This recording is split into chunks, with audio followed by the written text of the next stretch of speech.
ಇರುತ್ತದೆ. ಅದಕ್ಕೆ ನಿನ್ನ ಅರೆಯದ ಅಂದ ಸುಖವನ್ನು ಉಂಡು ನಿನ್ನ ಸೊಕ್ಕನ್ನು ಅಡಗಿಸಾಗ ನನಗೆ ಸಮಾಧಾನ.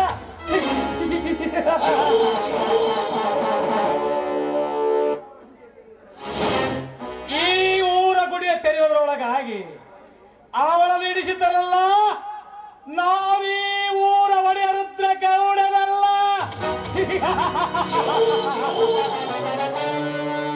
ರಾಜೇಂದ್ರ ಲಾಡ್ಜ್ ಬುಕ್ ಮಾಡಿದೆ, ಬೇಡ ಬಂದಿದೆ. ಅಲ್ಲಿ ಸುರ ಸುಂದರರು ದಾರಿ ಕಾಯ್ತಿದ್ದಾರೆ. ಕಮಾನ್.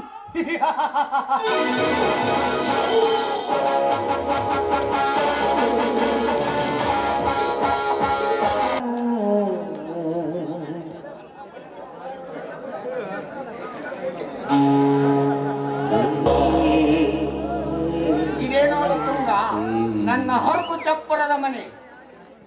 ಅಲ್ಲಿ ಮಲಗಿದನಲ್ಲ ಅವನೇ ನನ್ನ ತಮ್ಮ ಅಗ್ನಿ ಅಂತ. ಇವನಿಂದೆಲ್ಲ ಮೈದಿನ ಅಗ್ನಿ ಮೈದಿನ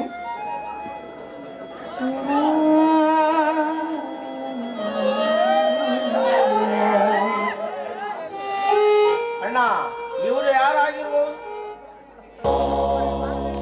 ಅಗ್ನಿ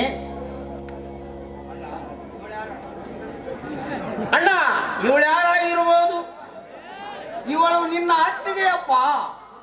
ನಾನು ದಾರಿಯಲ್ಲಿ ಬರುವಾಗ ಇವಳನ್ನು ಸಹ ನಿನ್ನ ಮನೆಗೆ ಕರೆದುಕೊಂಡು ಹೋಗುವಂತ ಕಳುಹಿಸಿಕೊಟ್ಟಿದ್ದಾನಪ್ಪ ದೇವರು. ಅತ್ತೆಗೆ ನನ್ನನ್ನು ನೀವು ಒಮ್ಮೆಗೆ ಎಬ್ಬಿಸಿದಾಗ ನಾನು ಅನ್ಕೊಂಡೆ ನಿನ್ನ ಹೃದಯ ಎಷ್ಟು ವಿಶಾಲವಾಗಿ ಐತನು. ಅತ್ತಿಗೆ ಈ ಚಪ್ಪರ ಮನೆಯ ನೋಡಿ ಆಶ್ಚರ್ಯ ಆಗಬಹುದೇ? ಹಾಗೆ ನಾನು ಈ ಚಪ್ಪರದ ಮನೆ ಕೂಡ ಗತಿ ಇಲ್ಲದಂತೆ ಉಳಿದು ಹೇಗಿರ್ಬೇಕಾದ್ರೆ ಈ ಚಪ್ಪರದ ಮನೆ ನೋಡಿ ಖುಷಿ ಪಡ್ತಾ ಇದ್ದೀನಿ. ಅಗ್ನಿ, ಆ ನಮ್ಮ ತಂಗಿ ಶಿವಲ್ಲಮ್ಮ ಕಾಣಿಸ್ತಿಲ್ಲಪ್ಪ, ಎಲ್ಲಿ ಹೋಗಿದ್ದಾಳೆ? ಅಣ್ಣ, ಮತ್ತೆ ನಮ್ಮ ತಂಗಿ ನೆನಪು ತೆಗಿದರ ಇಲ್ಲಿಂದ ಮತ್ತೊಟ್ಟು ಉತ್ತರವನ್ನು ತಾಳಿ ಇಲ್ಲಿಂದ ಓಡಬೇಕಾಗುತ್ತದೆ ಆ ಬಿಕಾರಿ ನನ್ನ ಮಗನ ಹುಡುಕಕ್ಕೆ. ಅಗ್ನಿ, ಏನ್ ಮಾಡಕತ್ತಿ? ಹಾಗಾದರೆ ಏನಾಗಿದೆ ನಮ್ಮ ತಂಗಿಗೆ? ಅಣ್ಣ, ನಮ್ಮ ತಂಗಿ ಶೀಲ ಹಾಳು ಮಾಡಿ ಕೊಲೆ ಮಾಡಿ ಹೋದ ಅವನೊಬ್ಬನು. ತಂಗಿ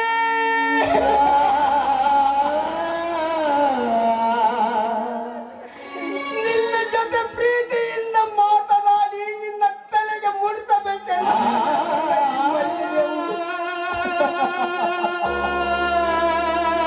ನನ್ನ ಕೈಯಲ್ಲಿ ಹಿಡಿಯುವಾಗಲೇ ಪಾಡಿ ಹೋದವಮ್ಮ.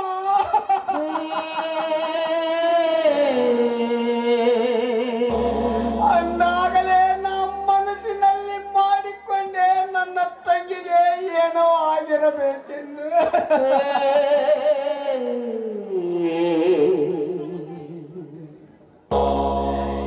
ಈ ವಿಧಿಯ ಮುಂದೆ ಈ ನಮ್ಮ ಮನೆತನವನ್ನು ವಿಧಿ ಸರ್ವನಾಶ ಮಾಡಲು ಬಂದಿರುವೆಯ.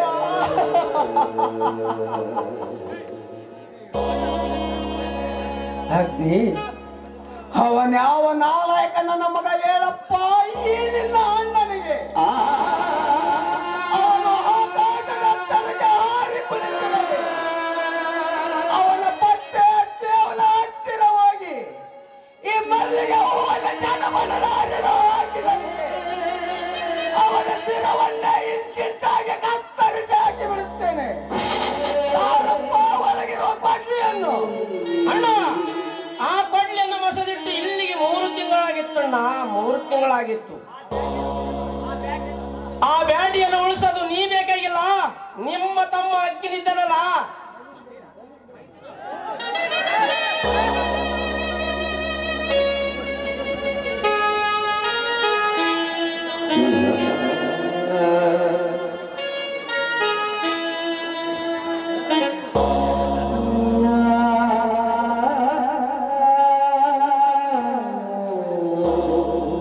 ಮೈದಿನ ಬೇಡಪ್ಪ, ಕೈ ಬಿಡೋದದೆ.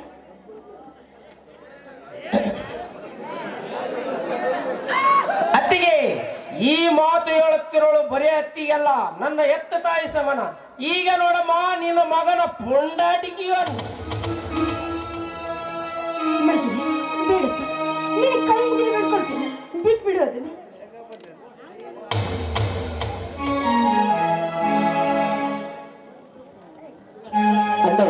ನಿಮಗೆ ಪೋಸ್ಟ್ ಬಂದಿದೆ. ಅಣ್ಣ ಇಲ್ಲಿ ನೋಡೋಣ, ನಾ ಪೊಲೀಸ್ ಸ್ಟೇಷನ್ಗೆ ಹೋದಾಗ ಎಲ್ಲ ಸ್ಪೋರ್ಟ್ನಲ್ಲಿ ಪಾಸ್ ಆಗಿ ಬಂದಿಕ್ಕ ನಾನು ಬೇಸಾಯ ಅಪ್ಲಿಕೇಶನ್ ಬಂದಿದ್ದೀವಿ ನೋಡೋಣ. ತುಂಗ, ಇಂದು ನನ್ನ ತಮ್ಮನ ದೈವದ ಬಾಗಿಲವೇ ತೆರೆಯಿತು. ಇದೇ ಹರುಷದಲ್ಲಿ ದೇವರಿಗೊಂದು ದೀಪವನ್ನು ಹಚ್ಚಿಬಿಡು ಈಗಲೇ. ಆಯ್ತು ಸ್ವಾಮಿ, ಈಗಲೇ ಹೋಗಿ ಹಚ್ಚಿಬಿಡ್ತೇನೆ. ಅಣ್ಣ, ನಾ ಆ ಕನಸು ಕಂಡಿದ್ದು ಕೈಗುಡಿತಣ್ಣ, ಕೈಗುಡಿತು. ತುಂಗ, ಬೇಗ ಬಾರೆ, ಈ ನಮ್ಮ ಬಾಳಿ ಬಂದು ಹೊಸ ಹರುಷದ ಹಾಡನ್ನೇ ಹಾರೈಸೋಣ.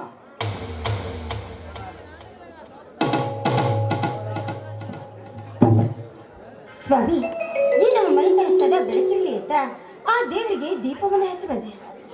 ಹತ್ತಿಗೆ ನೀ ಬಂದಿಸ್ತಣ ಆಗಿದೆ ಈ ಮನೆಯ ಬೆಳಕು.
ಈ ಜಾಯಿನಿಂಗ್ ಲೆಟರ್ ತಗೊಂಡ್ಕೊಂಡು ಮುಂದೆ ಹೋಗ್ಬೇಕಂದ್ರ ಹಿಂದೆ ಕಾಣಿಸ್ಕೊಂಡಿದ್ದೇನೆ.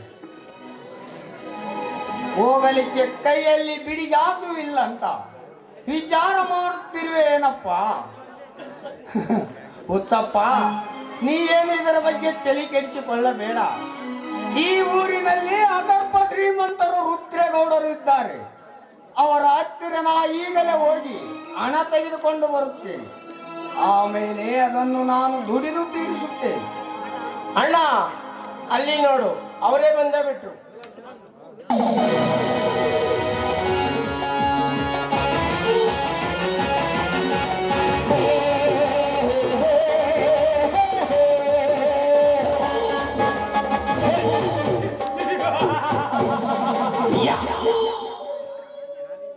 ಅನ್ನದಾತ ನೀವೇನಾ? ಹೌದು ನೋಡ್ರಿ, ನನ್ನ ಹೆಸರು ಅನ್ನದಾತ. ನನ್ನ ತಮ್ಮನ ಹೆಸರು ಅಗ್ನಿ. ಈ ನನ್ನ ಮಡದಿ ಹೆಸರು ತುಂಗ ಅಂತ. ತುಂಗ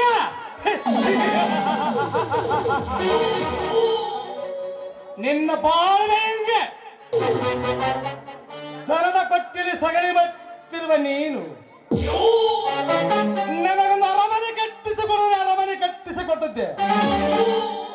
ಆದರೆ ನೀನು ಈ ಅರಕ ಚಪ್ಪರ ಮನೆಗೆ ಬಂದಿಯಲ್ಲ, ಅಷ್ಟು ಬುದ್ಧಿ ನನಗೆ ಬುದ್ಧಿಗಳು ಎಣ್ಣೆ. ಗೌಡೆ ಸೈಡಿ ನೋಡಿದರೆ ಸೊಂಡ ಬರಿತೀನಿ, ಸೀದಾ ಮಾತನಾಡಿದರೆ ತಲೆಯನ್ನು ಬಾಗಿಸ್ತೇನೆ. ಭಾಗಕ್ಕೆಲ್ಲ ನಾನೆಲ್ಲ ಎಲ್ಲ ಏನ ಕಲಿತ ಹುಡುಗರು ಊರಲ್ಲಿ ಇದ್ರಂತಂದು ಕೆಲಸ ಕೊಡಲು ಬಂದಿದ್ದೇನೆ. ಗೌಡ್ರೆ, ನನ್ನ ತಮ್ಮ ತಿಳಿಯಲಾರದೇನೋ ಒಂದು ಮಾತನಾಡಿದಂತ ತಪ್ಪಿಬೇಡ್ರಿ. ನನ್ನ ತಮ್ಮನನ್ನು ಕ್ಷಮಿಸಿರಿ. ಇದೀಗ ನನ್ನ ತಮ್ಮನಿಗೊಂದು ಪೊಲೀಸ್ ಎಂಟ್ರಿ ಬಂದಿದೆ. ತಾವು ಇದನ್ನು ನೋಡಿ ಸ್ವಲ್ಪ ಹಣ ಸಹಾಯ ಮಾಡಿ.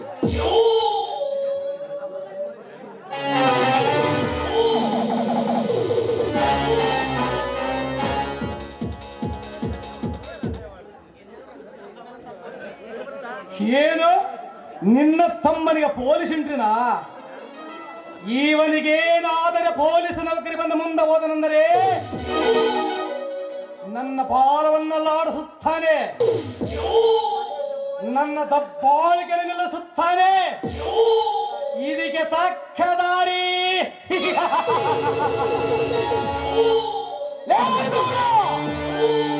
ನನ್ನ ತಮ್ಮನ ಹಣವರದ ಹಾಳಿಯನ್ನು ಅರಿದು ಚೂರು ಚೂರು ಮಾಡಿಬಿಟ್ಟೆ. ಬದ್ಮಾಸ್ತನ ಮಗನೇ, ಇಲ್ಲದಿಲ್ಲ ಬಿಡುವುದೇ ಇಲ್ಲ. ಅಣ್ಣ, ಅವನನ್ನು ಬಿಟ್ಟರೆ ನನ್ನಾಳಾಗಿದೆ. ಭರತ್ತಿನ ನಾ ಮಸದಿಟ್ಟ ಕೊಡ್ಲಿವನು.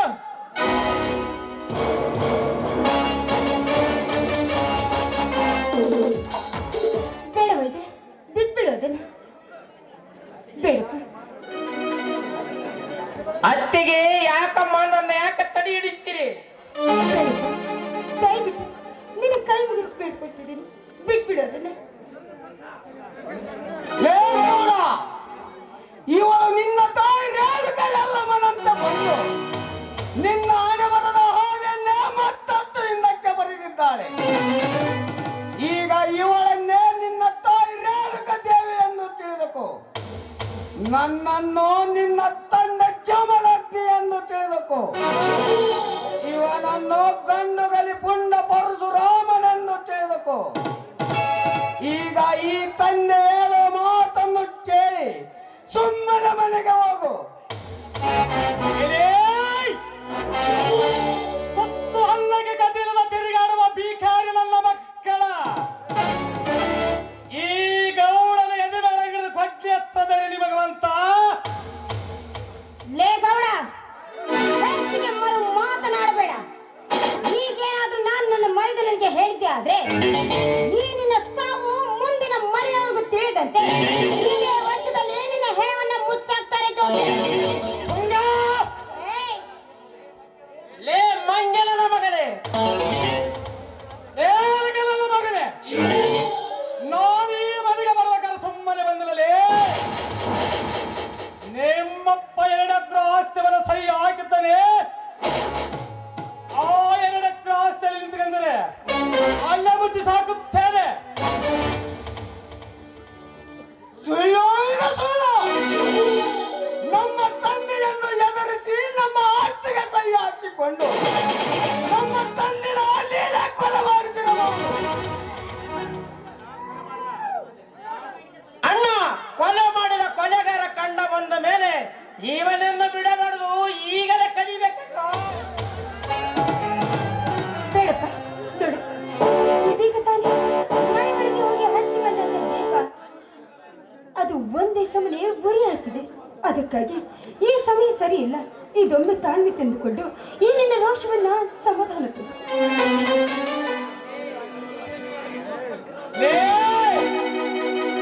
ನೀನರಿದ ಕೆಟ್ಟಿರುವ ಡುಪ್ಲಿಕೇಟ್ ಪತ್ರಲೇ.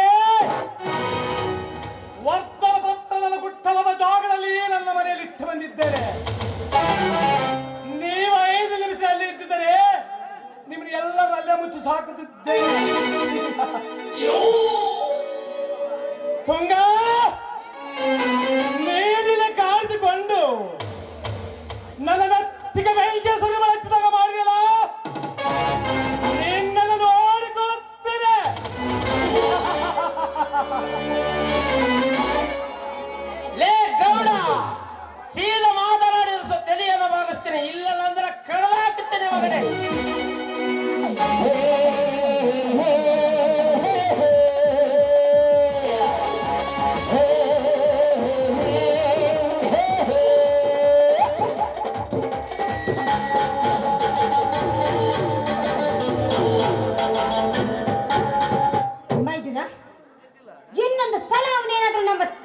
ಬಂದ್ರೆ ಇವತ್ತೇ ಹೇಳ್ತಾ ಇದ್ದೀನಿ, ಆವತ್ತೇ ಅವನ ಚಂಡನ ಹಾರಿಸು.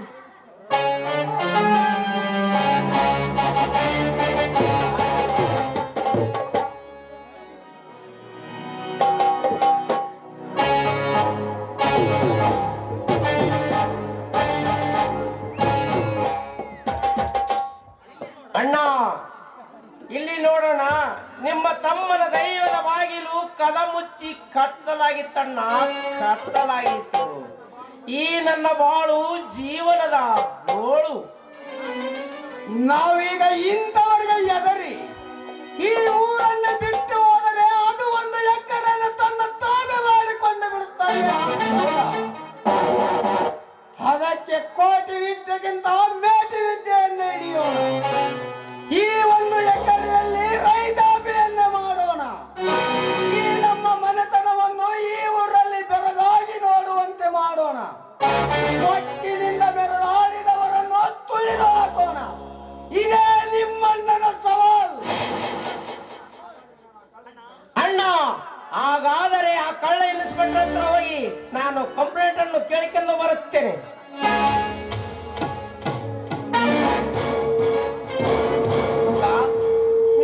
ಈಗಲೇ ಅಡವಿಗೆ ಹೋಗಿ ಒಂದು ಗಿಡವನ್ನು ಕಡಿದು ರಂಟೆಯನ್ನು ಮಾಡಿಬಿಡುತ್ತೇನೆ. ಸದ್ಯಕ್ಕೆ ಬರುವ ಮುಂಗಾರು ಮಳೆಗೆ ಬೀಜವನ್ನು ಬಿತ್ತಿ ಬೆಳೆಯನ್ನು ತೆಗೆದು ಬಿಡೋಣ. ಹಾಗೆ ಮಾಡಿದ್ರಾಯ್ತು. ಅದಕ್ಕೆ ನಾನು ಕೂಡ ನಿಮ್ಮ ಜೊತೆಯಲ್ಲಿ ಬರ್ತೀನಿ. ಇಂದು ರಾತ್ರಿ ಅಡಿಗೆ ಮಾಡೋದಕ್ಕೆ ಯಾವುದೇ ರೀತಿ ಸಾಮಗ್ರಿಗಳಿಲ್ಲ. ಅಲ್ಲಿರುವ ಕಟ್ಟಿಗೆಯನ್ನು ಮಾರಿ ಹಣವನ್ನು ತಂದು ಅದರಲ್ಲೇ ಅಡಿಗೆ ಮಾಡಿದ್ರಾಯ್ತು. ನಡೀಲಿ ಹೋಗೋಣ.